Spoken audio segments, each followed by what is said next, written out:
Esta noche, más detalles del ataque de Marita Barreto a Willax. Este Ministerio Público, reitero, mediocre, corrupto y politizado. Yo levanto mi voz de protesta respecto a lo que claramente se ve, porque Marita Barreto sigue controlando el FICOP. Quieren hacer como ustedes. Quieren denunciarlos, quieren amedrentar el ejercicio de la libertad de prensa. Además, más videos del ataque al Charrúa. Y también falleció el ex canciller José Antonio García Belaúnde. Hola, buenas noches, bienvenidos al programa Soy Milagros Leiva. Bueno, hay que decirlo de inmediato, ¿no? Nuestra absoluta solidaridad con toda la familia de Joselo, del ex canciller José Antonio García Belaúnde, un hombre que hizo historia en Torre Tagle, ¿no es cierto? Que además hoy día las reacciones de las cancillerías de América Latina así lo han demostrado, el respeto a este hombre diplomático, ¿no? Que dejó muy en alto el nombre del Perú. Tenemos que recordar todo lo que hizo en la demanda ante la Haya.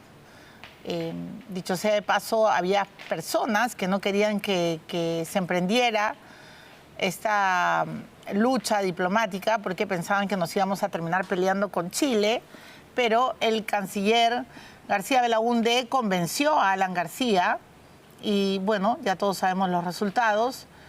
Finalmente se logró el reconocimiento en el terreno diplomático como tiene que ser. Luego también fue el gran promotor de la Alianza del Pacífico, ¿no es cierto? Y ha sido un hombre que duró 5 años en relaciones exteriores.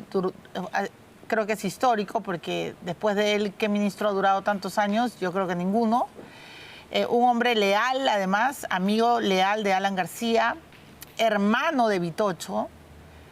Pensaban diametralmente opuestos, de pensamiento diametralmente opuesto, pero los dos se respetaban. Hermano de Domingo García Belaúnde, ¿no? Y a ellos también les extiendo mi absoluta solidaridad, un abrazo sincero. José Antonio García Belaúnde era un caballero, tengo que decirlo. Lo he entrevistado muchas veces para el Diario El Comercio, en RPP, en Canal N, cuando estaba, bueno, y ahora que he estado en Willax también, por supuesto, siempre nos atendía con mucha consideración. Era un hombre, era un demócrata, un hombre muy tolerante con todo tipo de preguntas, muy respetuoso de los periodistas. Hoy día hemos amanecido con esta noticia tan triste porque a mí me parece que se ha ido uno de los pensadores y de los políticos que ya no hay tantos como él, ¿no? En la actualidad. Hemos rescatado, yo tenía un programa, cuando empecé en la televisión, tuve un programa que se llamaba 5 minutos con Milagros Leiva. Lo comencé en Canal N hace, un kilo de años. Y hemos rescatado el capítulo que hice con Joselo, porque creo que además lo pinta de cuerpo entero, pinta lo que él piensa, lo que él creía de su propia vida y grafica lo que para todo ser humano es tan importante, ¿no? El nombre y el apellido. Por eso es que siempre tenemos que luchar por defender nuestro honor, ¿no? Que en paz descanse José Antonio García Belaúnde, y aquí está nuestro pequeño homenaje recordando esa pequeña entrevista. Bueno, y lo que sabemos es que justamente las hijas están en Madrid en este momento, ¿no es cierto?, acompañando en la ceremonia del adiós, ¿no?, a su papá, un hombre que además era un hombre de familia, creía mucho en el nombre y el apellido, creía que esa era la verdadera herencia que uno le puede dar a sus hijos.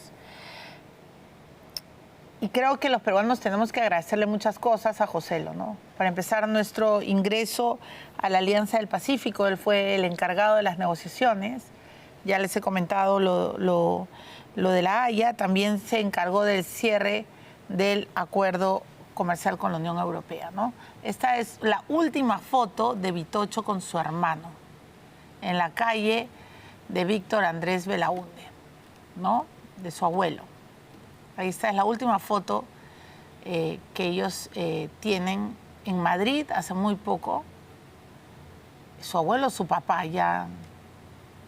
Vitocho me va a corregir. Su abuelo, ¿verdad? El doctor Nakazaki me está corrigiendo. El abuelo, exacto, estoy en lo correcto. Porque ellos son hijos de José, de García. Y el hermano mayor, ¿no? Domingo García Belaúnde, porque es hijo de Domingo García Rada. Bueno, hace 2 meses estuvo Vitocho con su hermano, que se estaba recuperando de una operación. Lamentablemente, José le detectaron un tumor en el cerebro. Muy triste porque no pudo resistir más tiempo. Que descanse en paz, y yo creo que ha sido un verdadero patriota y que ha dejado a nuestro país por todo lo alto, y ha dejado además una estela y una valla bien alta en Torre Tagle, ¿no? Imagínense a Joselo y luego los cancilleres que hemos tenido. No voy a mencionar algunos porque son una lágrima. Podrán entender de qué estamos hablando. Bueno, dicho sea de paso, hace unos días también, Rolo, tenemos la foto, que voy a aprovechar también para decirlo. Ha muerto un periodista mayor, ha muerto a los 92 años.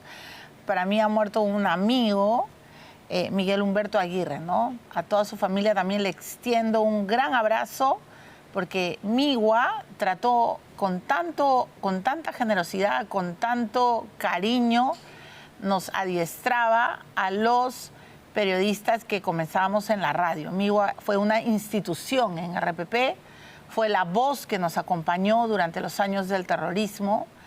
Él era el que nos daba la calma a todos los peruanos. Ha muerto a los 92 años y yo le tengo que agradecer a Migua porque siempre le pedía consejos. Manejaba además muy bien el timing radial, ¿no? Sabía todo lo que tiene que ver con la voz, con el manejo del tiempo, etcétera.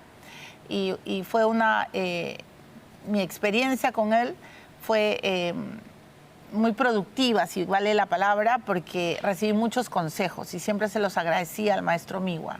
Que descanse en paz también, un hombre muy generoso, porque yo creo que la gente que es buena, la gente que es sabia, siempre es generosa porque comparte lo que sabe.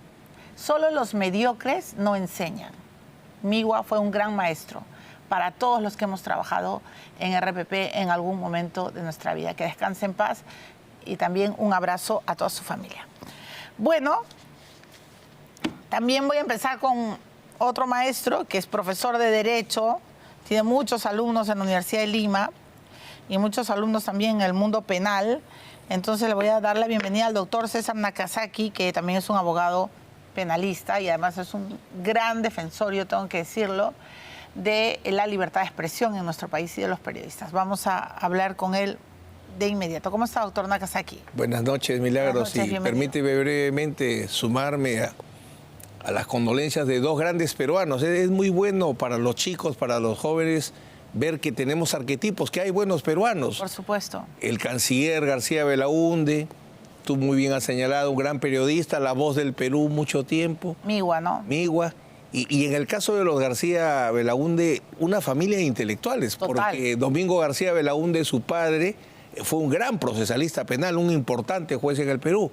Y hermano de Domingo, el padre del derecho constitucional. O sea, buenos peruanos y forman familias de intelectuales peruanos que han sido la base de las cosas buenas que hemos logrado. No todo es malo en el Perú, hay personas buenas, así que lamento mucho la pérdida de ambos. Y además la misma familia García Belaúnde, ¿no? Con hijos que no tienen el mismo pensamiento político, que van por orillas distintas, pero que enseñan que sí se puede. Pero bien dijo José, lo depende, hijo, de quién eres, no quién te educa. Eso.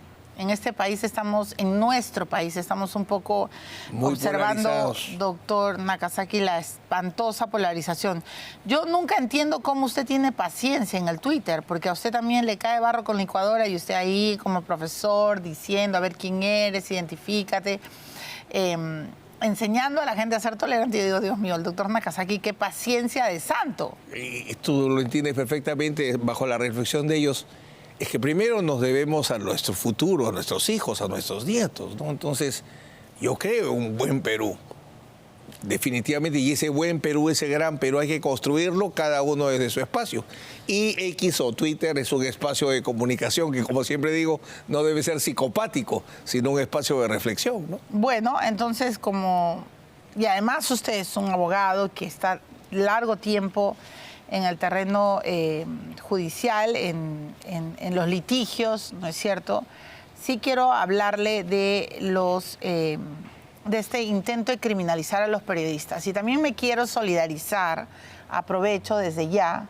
Ayer me solidarizaba con los periodistas del programa Contracorriente y hoy día me quiero solidarizar con Mónica Delta, que trabaja en otro canal, en Latina, y que, bueno, ella es la conductora de Punto Final, porque el exministro Santibáñez la ha denunciado penalmente. Y él esgrime de que ha sido pues reglado y un largo etcétera. Yo considero que no, que ha sobrereaccionado y exagerado. Y me solidarizo con ella y con todo el equipo periodístico de Latina, porque, doctor Nakazaki, siento últimamente que desde el gobierno, en el caso de Mónica Delta, y desde la Fiscalía, en nuestro caso, lo que quieren es criminalizarnos. O sea, yo no sé qué pensará usted, pero decir que un medio de comunicación es una organización criminal, ¿a qué nos lleva? O sea, ¿qué es lo que pretende la señora Barreto? Es un absurdo, sin duda alguna. Lo que sucede es que alguna vez un constitucionalista argentino, creo que es Pedro Sagüez, leí esto. En un país, para demostrar que somos una sociedad madura, el poder tiene que ser capaz de someterse a los controles. Ahí hay una democracia, donde hay un poder, pero que tiene la capacidad, tiene la vocación de someterse a los controles. En el Perú definitivamente hay un abuso del poder, un mal uso del poder, y eso se refleja que el poder no quiere ser controlado, y a quien tiene que tratar de destruir para no ser controlado es a la prensa. Porque no hay, como hemos conversado en otras oportunidades, los grandes delitos no los descubre lamentablemente la policía o la Contraloría General de la República. O la Fiscalía, lo descubren los la prensa. Entonces, evidentemente, cuando tú tratas de destruir los sistemas de control que hay en una sociedad, al primero que tienes que atacar es a la prensa.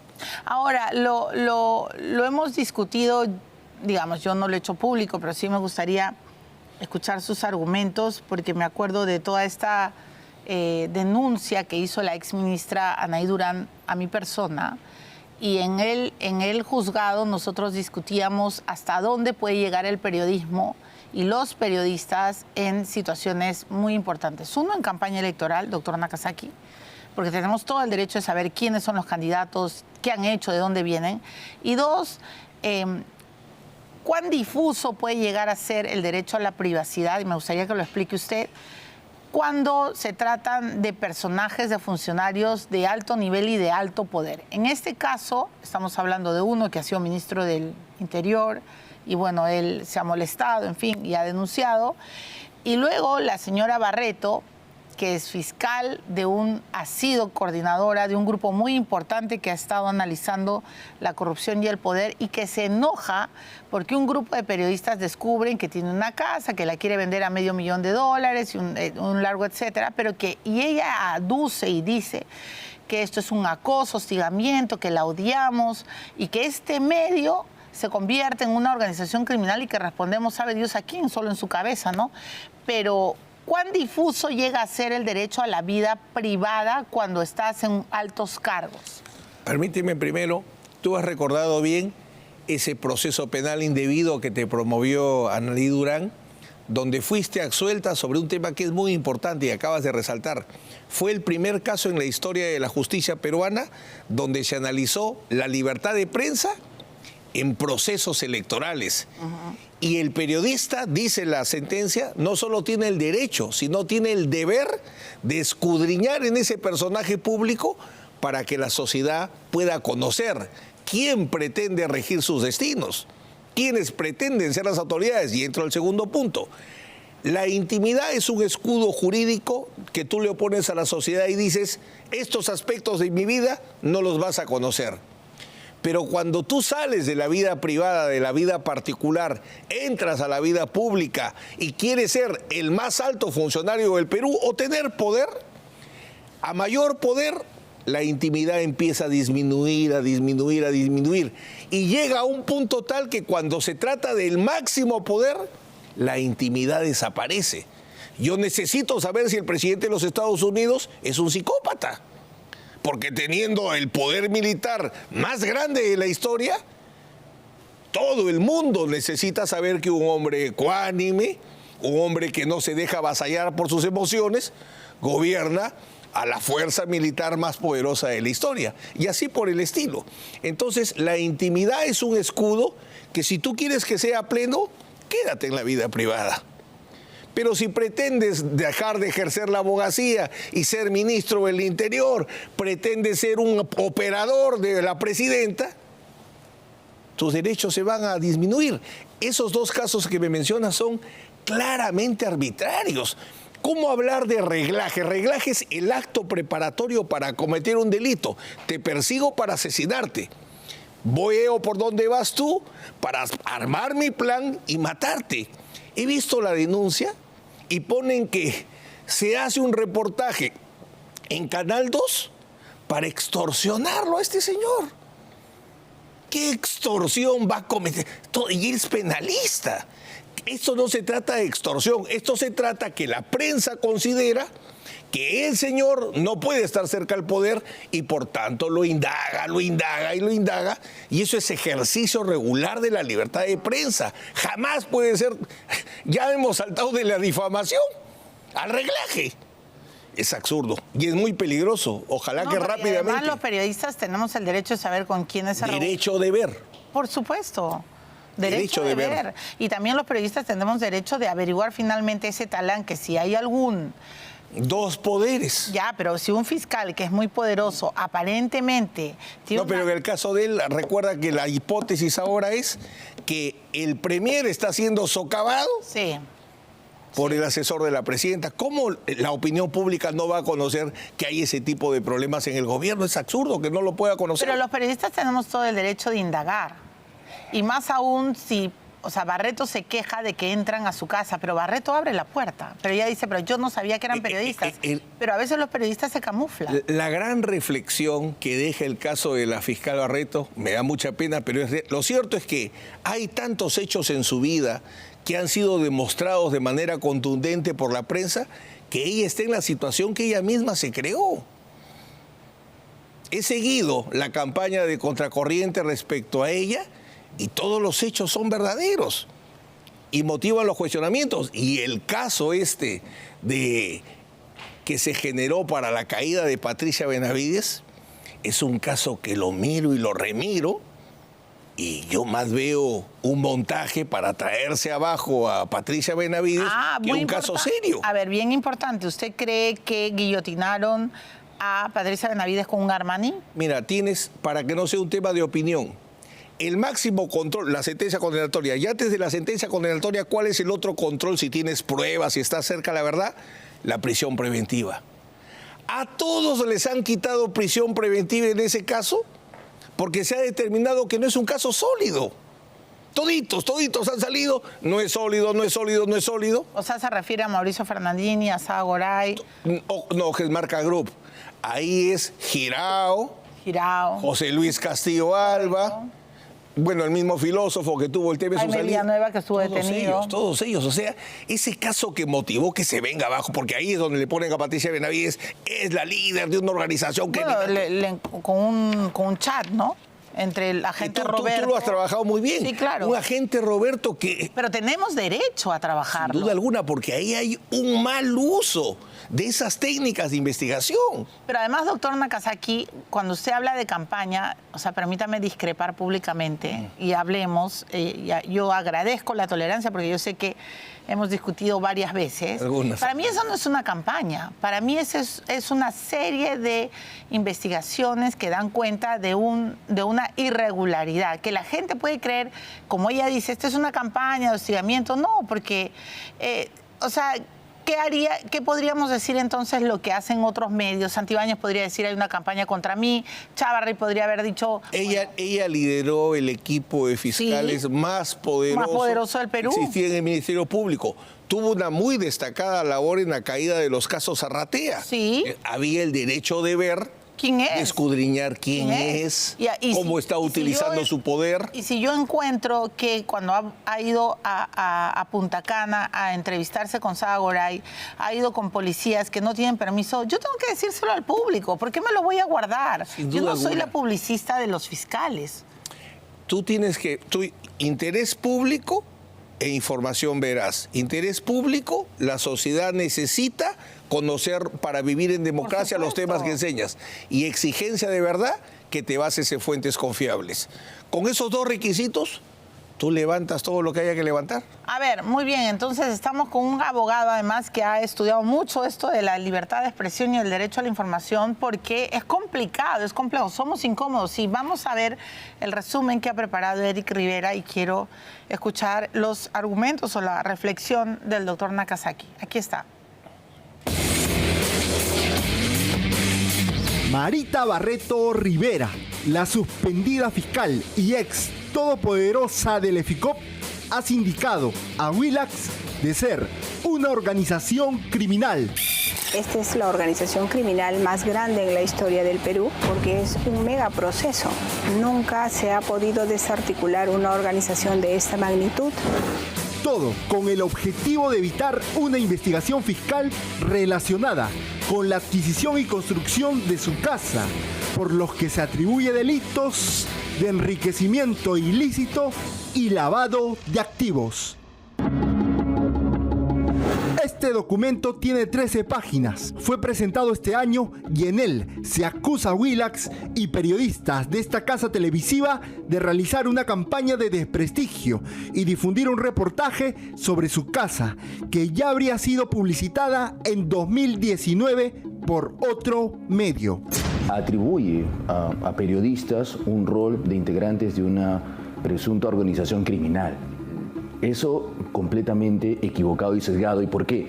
La señora Marita Barreto es funcionaria pública. Una vez más, un reportaje ilegal emitido en el programa de televisión Willax, quienes hace casi un año vienen ejecutando una campaña de desprestigio, desinformación y odio en contra de aquellos fiscales que hemos enfrentado la corrupción y el crimen organizado en el poder. Hoy venimos siendo pasibles de seguimientos, hostigamientos, acoso, difamaciones y otros delitos por parte de un grupo de periodistas cuya finalidad era el desarticular el equipo especial de fiscales contra la corrupción del poder. Me parece terrible que en una democracia fiscales osen criminalizar a los periodistas. En la fiscalía hay un intento para criminalizar a los periodistas incómodos. ¿Qué quieren hacer ustedes? ¿Qué pretende usted, señora Barreto? ¿Quiere allanar Willax? Nunca en mi vida había escuchado que un fiscal para defenderse diga que los periodistas son parte de una organización criminal. El espíritu de su defensa es que está en una supuesta campaña de desprestigio en su contra por Willax y afirma que no existe intenciones de buscar la verdad, el utilizar métodos desleales para obtener información y hacer acusaciones gratuitas. Este Ministerio Público, reitero, mediocre, corrupto y politizado. Yo levanto mi voz de protesta respecto a lo que claramente se ve, porque Marita Barreto sigue controlando el FICOP. Quieren hacer con ustedes, quieren denunciarlos, quieren amedrentar el ejercicio de la libertad de prensa. Es usual que las organizaciones criminales se premunan de diversos mecanismos o estrategias para proteger a la estructura criminal, incluso como en la época del caso Fujimori Montesinos, utilizando diversos medios de comunicación para proteger sus ilícitos. Hoy las estrategias se han perfeccionado aún más. El Ministerio Público tiene que actuar con objetividad de acuerdo a los hechos.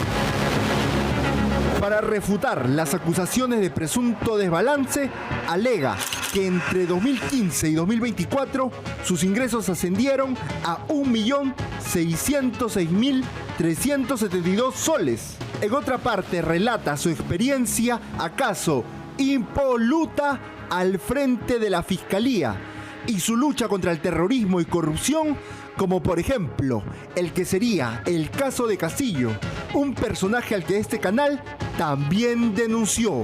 por si la memoria le falla. El señor Pedro Castillo tiene el derecho a la presunción de inocencia.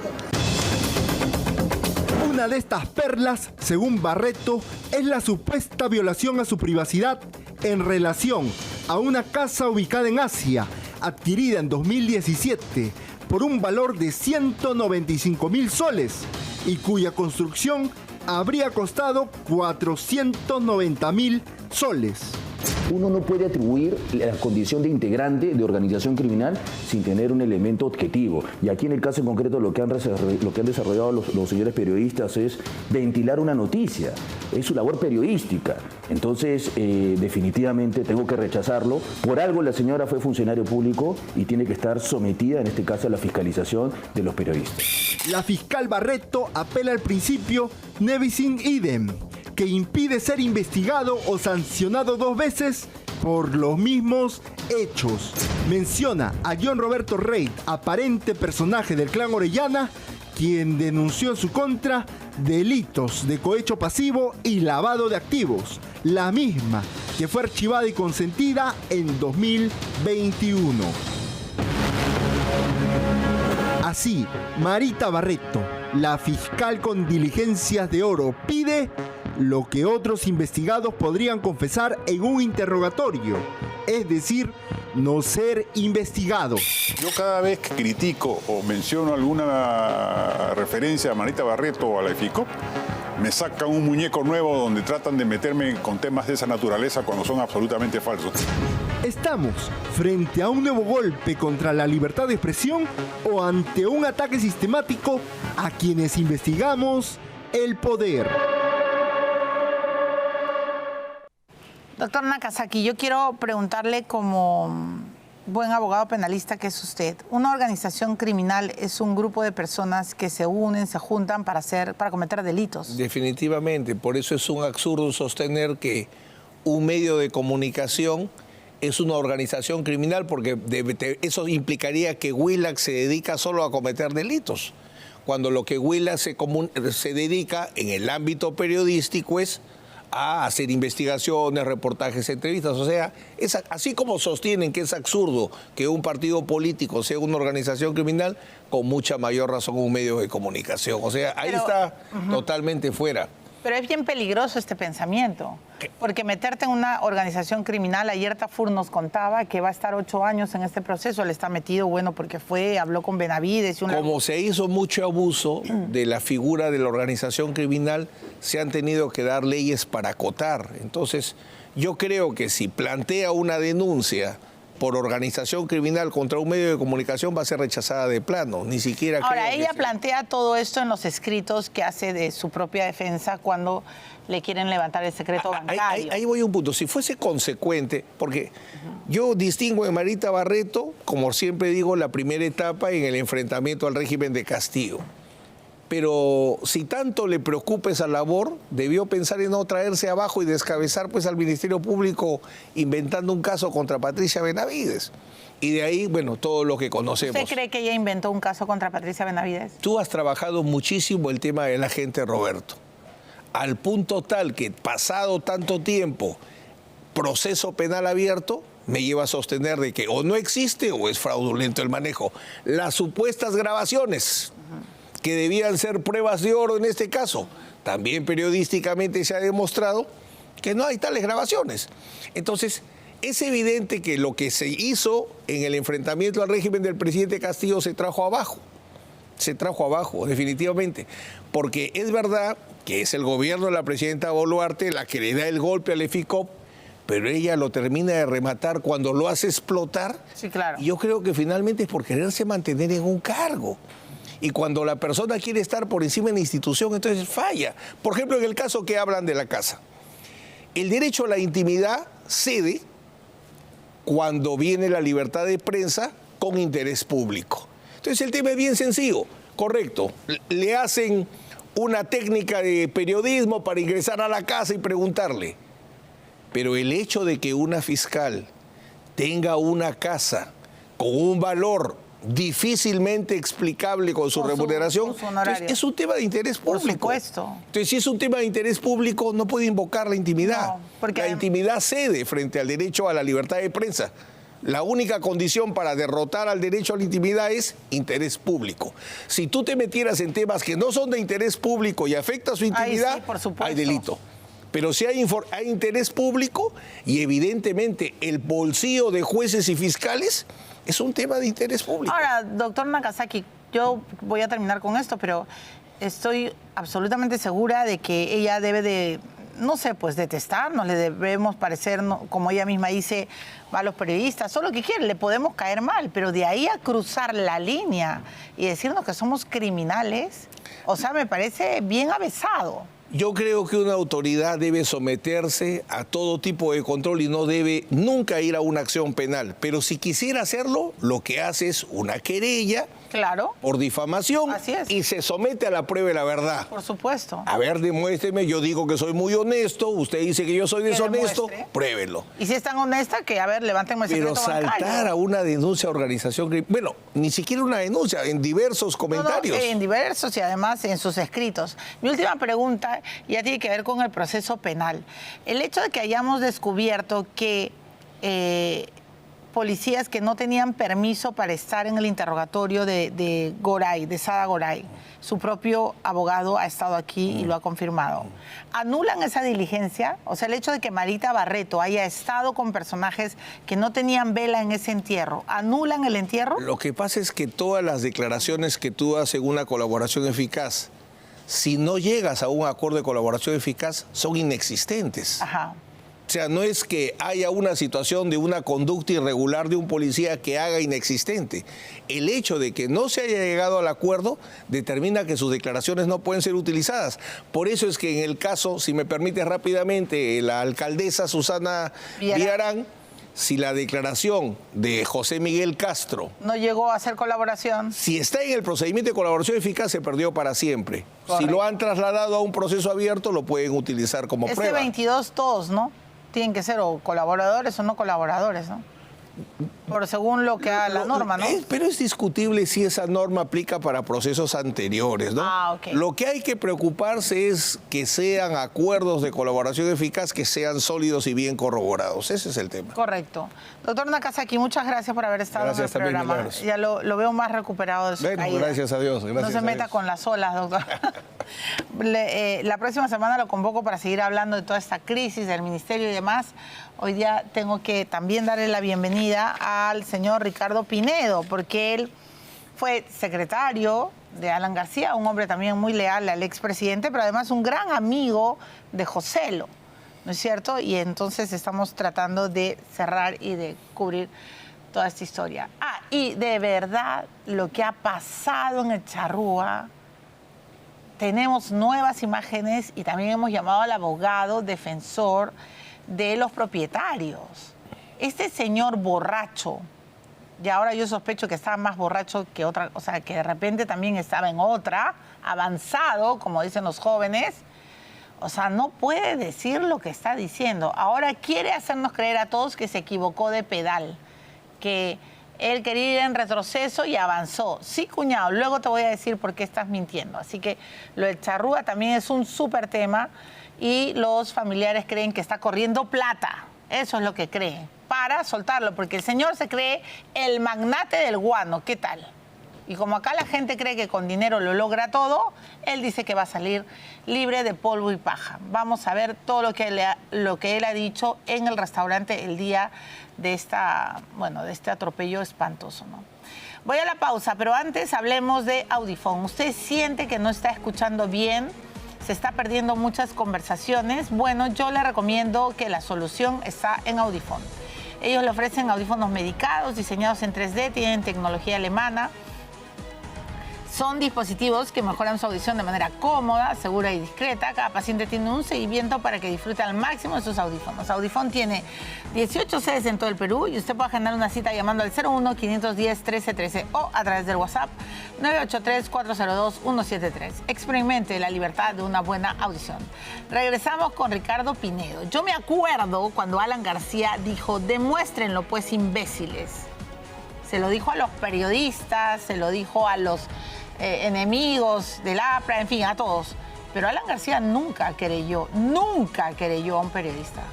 Por más que nos detestara y quisiera trapear con nosotros, jamás cruzó esa línea que, como bien dice el doctor Nakazaki, tiene que tener claro todo personaje político que entra a la escena pública. Viene Ricardo Pinedo. Ya regresamos. Siente el Perú en danza, una experiencia inmersiva asombrosa. Adquiere tus entradas en Join Us. Conoce más en www.danzaperú.pe.